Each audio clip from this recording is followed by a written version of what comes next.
And Jose's Zuniga, right? He still have the brand, like the clothing line? Not yet, not anymore. So, Okay. what I love about what you built up is that 3 years ago, where were we? Maybe 20,000 subscribers. And 3 years ago, 20,000? Then Nash said 4 years ago. Because 4 years ago, you were pretty much zero, right? Zero, yeah. Yeah.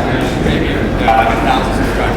I'm gonna show the growth. Yeah. It's been like very So it's like, it's spoiled. But it's the story. Because there's so many of us right here. So many of us right here that want, I mean, this is a question I hear again and again. How can I get here? How can I get started? I was talking with a gentleman, he's a blogger, and he's got about, he's got 10 videos, and he wants to get more traction with it. I'm like, well, you know, this is the guy you need to talk to. Because in a very short amount of time, he's able to build a business that he's living the dream. I mean, you guys, and you make mistakes. You do big growth, and you don't let that stop you. Correct. So, you know, because Jose's the kind of guy that just goes in there and grabs it. So make sure while you're here that you go grab him and you say, hey, Jose, talk to me more about your story. This is just the tip of the iceberg, ladies and gentlemen. So without further ado, Jose.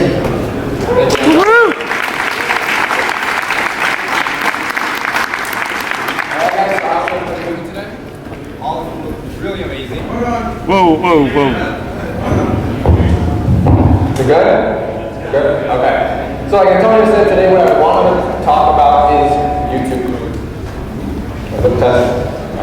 YouTube growth. I've had a channel for a while now, and I think the great thing with YouTube is that anybody can do it. Anybody has the opportunity to start a YouTube channel. Really, it's all about just determination, motivation to actually do it. But and that's kind of what I want to talk to you about today. I know most of you might want to start. So just wait a second. The clicker has a dead battery. So all right. So a little bit about us. I've been running this channel for a little bit over 4 years. It's going to be 5 years this year, and just last year we grew by 10 times as much. So I mean, it's been an insane amount of growth, something that honestly I would have never thought about before. And through that, I've kind of, like Antonio was saying, learned from my mistakes, seen what works and what helped us get to that point. So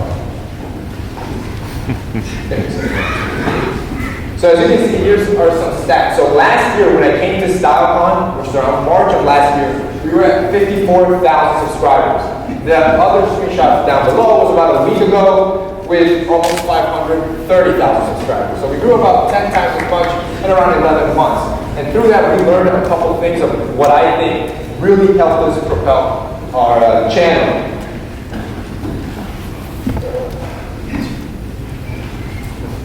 Have to work with me guys. Alright, so like I was saying in the beginning, anybody can start a YouTube channel. This is one of my first videos. I think it was like 1 week in, and it was with my iPhone 4, a blanket, and in my kitchen. And I was bald as well. So that's the beauty of YouTube, that really it doesn't matter what equipment you have, or you know, if you have a fancy studio, as long as you have the drive to actually do it in a smartphone, which most of you probably do, you can make YouTube videos. Alright, so let's talk about the 4 secrets to growth. What I think helped us grow. The first thing is constant content that I briefly touched upon when I was on the panel. The second thing was diversifying. Third thing were titles and thumbnails. And finally, sponsorships. So let's talk about each one. Alright, so let's start with constant content. So the reason why constant content is important is for 2. First of all, you're constantly marketing yourself. So before on YouTube, when I started around 4 years ago, the norm was maybe 1 video a week, sometimes 2. And the train of thought was most of your favorite TV shows are once a week, so that should be enough, right? But the biggest difference is that most of these TV shows have thousands of dollars in advertisement, that through the week you'll see an ad saying, oh, make sure you tune in Sunday night for The Walking Dead. But with YouTube, you don't have that luxury. And people have short attention spans, and they'll quickly forget about it. But if you're constantly putting out content for your subscribers, you'll always be on their feed, and it's kind of like they'll never forget about you. You're constantly marketing yourself.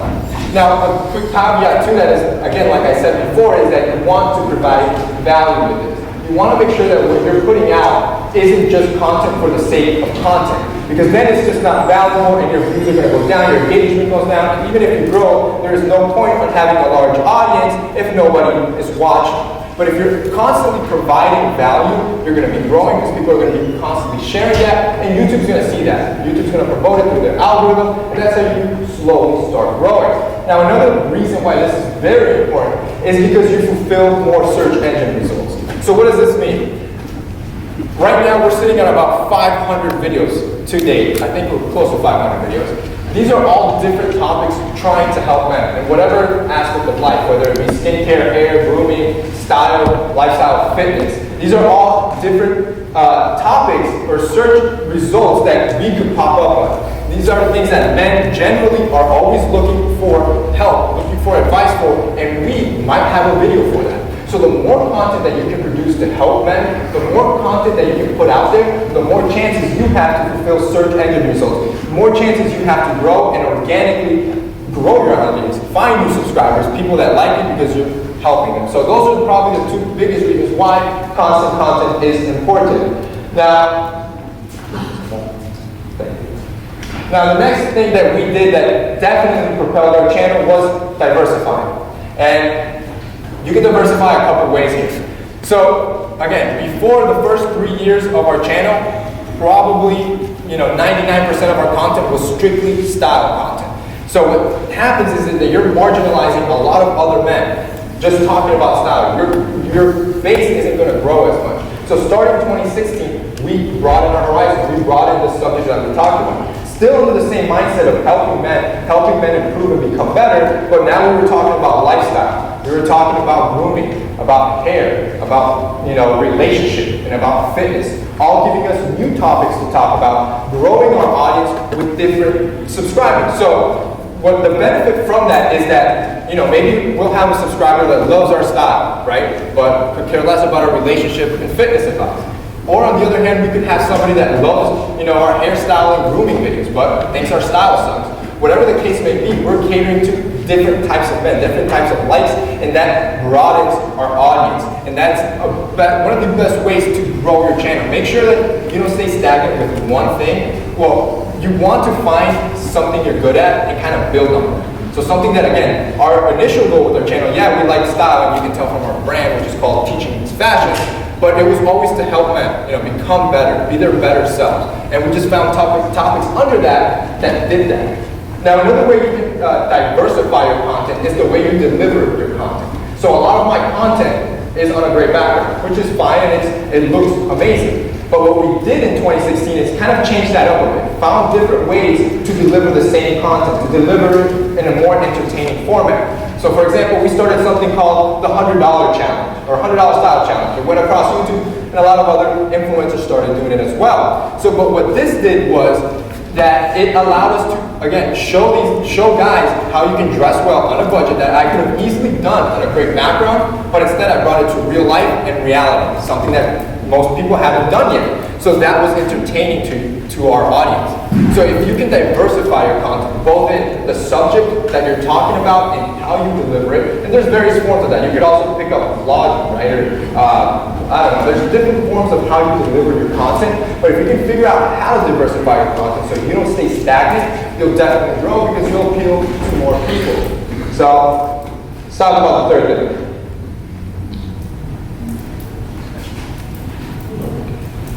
Alright, so titles and thumbnails.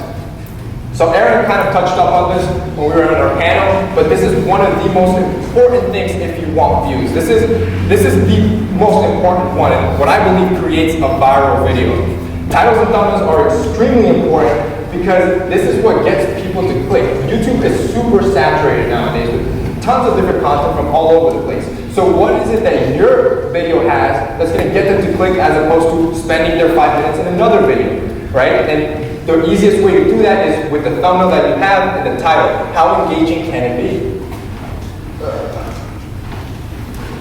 Alright, so here's a quick example of how our videos looked about 2 years ago. Yeah, this is around 2 years ago. So all the thumbnails were pretty boring. They self-populated by YouTube, and the titles weren't, that good. They were pretty basic. And that's something that we work on as a YouTuber. So a huge chunk of our time after we created the content, or even before, is how we're going to title that video. You could easily title a video, how to wear blue jeans, right? Pretty simple topic, but it's not engaging. It's not something like, oh my God, let me see how to wear blue jeans. Most people know how to do that. But if you do a video, I don't know, I did a video called The 6 Best Denim Trends for Men. That's different. That's something most people have never heard of, and most people want to know what trends are. So knowing how to title your videos to get people to click is very important, and with that, of course, comes thumbnails. So now, obviously, now all our videos today, our thumbnails are more engaging, and obviously when you see it on your phone that's a little bit bigger, it makes you want to click on them. There's words, it pops out more, the color's better, tons of things, as well as you can tell from the titles, you probably want to watch them now. So the thing, if you can do that, that's what drives views.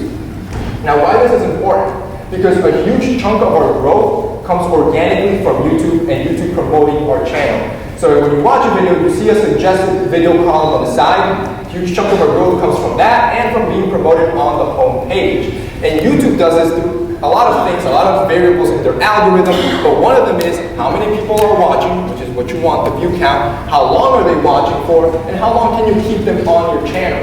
So if you can get people to click on your channel, and they like your stuff, and they continue to watch your stuff, YouTube is going to start promoting your channel because your channel is seeing value. Your channel attracts people and entertains them for a long time, and that's what YouTube wants. And that's important because, just to give you an example, around 30% of our views come from YouTube's promotion, not even from our own subscriber base. So this is one of the most powerful things to grow your channel. You don't have to pay for it as long as you produce quality content. Alright, now finally, the last thing that helped us grow, something that a lot of people don't talk about, is sponsorships. So the reason why sponsorships are important is, I like to say that it makes it sustainable, makes your channel sustainable over time. So you see it all the time across YouTube where a lot of YouTube channels kind of like die down, right? Where the creator no longer puts effort into those videos, and that's for various reasons. It could be they have a full-time job, they have to go to school, and kind of YouTube stays in the background. When you have subscribers supporting the creator, you can now allocate more time to your videos to create quality videos. Now I can put 110% of my effort into every single video to make sure that that's the best video I can produce. If you do that 4 to 5 times a week, now you're growing. Now you're producing quality content. Instead of producing, I guess, what you can say crap, or just whatever you have left, your leftover time. So that's one of the reasons why sponsorships really help sustain or make your channel sustainable over time. Now, I want to talk about how they work real quick. And along with sponsorships, did I click this one? With the next slide? Okay. So along with sponsorships, there are other ways to monetize your channel, like through affiliates or your own merch or your own services. But that's what it basically means, just monetizing your channel in one way or form to make it sustainable. Now, basically how they work, and some of you may know that already. For example, for me, if a brand reaches out and I like it, the brand works well, I'll do a video around it. But another way that it works is that I have like a list of videos. I have about 100 videos that I still haven't produced. Every time I come up with an idea, I write it down to not forget. And I kind of like schedule those videos throughout the week. Then we just find a brand that works with that video. So if I'm talking about a grooming video, then I'm going to be talking about how to shave, and I'll find a shaving brand that I love, right? Like the Dollar Shave Club, and vice versa. So that's basically how they work, and that helps you keep it kind of like truthful and keep your integrity. Always promote something that you actually use and actually like. And here, I just want to talk about just a survey that Azure did that showed that 84% of companies plan on working with a social media star in the next year. That's how effective influencer marketing is becoming. And 81% of the companies that have worked with them already show that they were basically satisfied with the effect of it. So that shows the effectiveness of sponsorships. It's kind of like a win-win-win scenario, like I was saying. The brand gets a great recommendation from a trusted influencer. The influencer gets paid for the job that it does, and the viewers get discounts and a great brand recommendation, something that they won't get anywhere else. And it's a win-win-win scenario.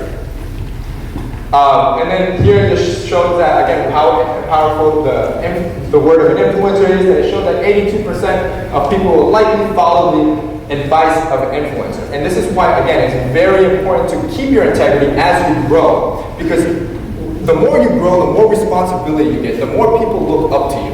And the minute that you promote something that is trash or crap or that you don't believe in, and that viewer buys it, you now have lost trust with that viewer and your influence.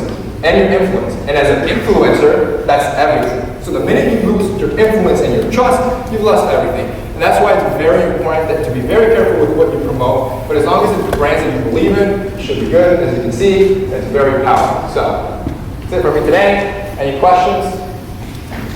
Yeah.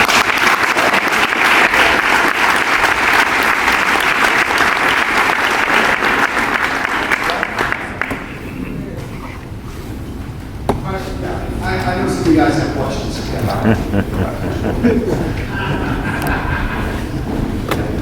Quick question for you. Have you noticed the trends, what the ideal length for your videos are? What I do, what? Length of video, 4 minutes, 5 minutes. Well, my sweet spot, I try to be around 5-minute mark, 5 minutes, 30 seconds. Again, a huge aspect of YouTube promoting your videos is the watch time. How long do people stay on your video? So I always tend to look at that, what my drop-off rate is, and kind of adjust to that, and make my videos kind of short and consumable, especially since I'm promoting or producing a lot a week. For me, 5 minutes, but it can differ. There's some people that have 10-minute videos and that I was making, so I decided to close it down last year. I think I closed it down December 2015, and then all of 2016, I dedicated my effort to my YouTube channel and growing this as a business, and kind of glad that I did. But something is coming.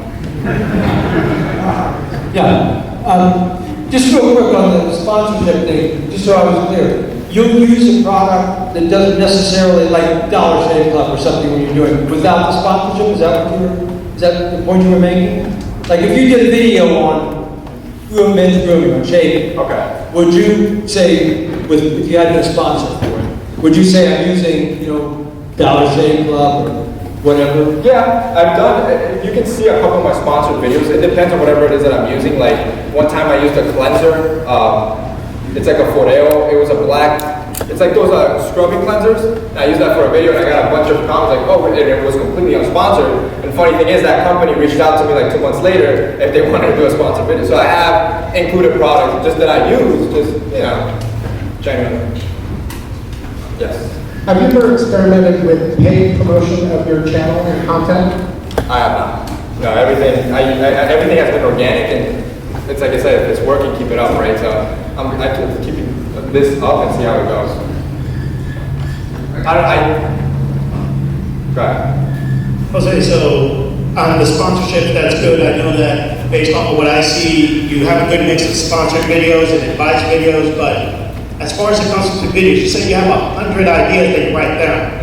How many videos do you, when you do filming, you usually do, let's say, 5 or 6 on a single day? Do you have 5 or 6 in reserve now that just haven't come out? No, I usually do them per week, so like if I do 5 videos a week, I'll record those 5 videos that weekend. I might do 2 videos in one studio session, but that usually never happens. I usually do one video edited and the other. How's it going, Jose? Hey, what's up? Nice to meet you. Thank you. How do you remain, with sponsorship, how do you remain authentic? Then also sponsor something, like, is that Well, fine line? Well, like I was saying, you have to, keep your integrity and make sure it's something that you would personally use. Because it's, again, I can't speak for everyone, but I've been working on my channel for 5 years. It's a lot of work that I put into it. And even though I probably will never meet a lot of my subscribers, there's a trust that's built with them. And a certain level of responsibility. As soon as I break that trust, my influence is gone, and as an influencer, that's everything. Here's the other thing though. Jose gets reached out to by 10 people a day. And so he has just an insane volume of sponsors and potential products to promote. And so when you reach the level of Jose, you can be very selective. And so, yeah, that's a very good point too. I mean, it's a volume thing. So you're not forced to ever do anything. Yeah. So. Hi Jose, how you doing? Yes. How long does it take you on average to shoot and edit for a 5-minute segment? And what, as a beginning YouTuber, software do you suggest for doing the edits?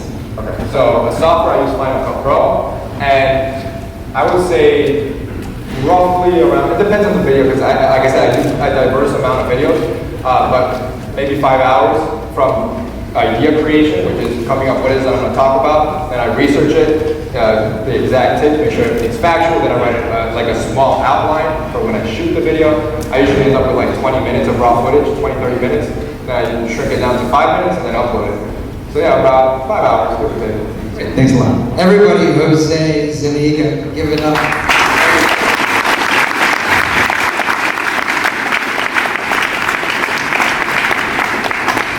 All right, I want to wrap this up with YouTube. I'd like to talk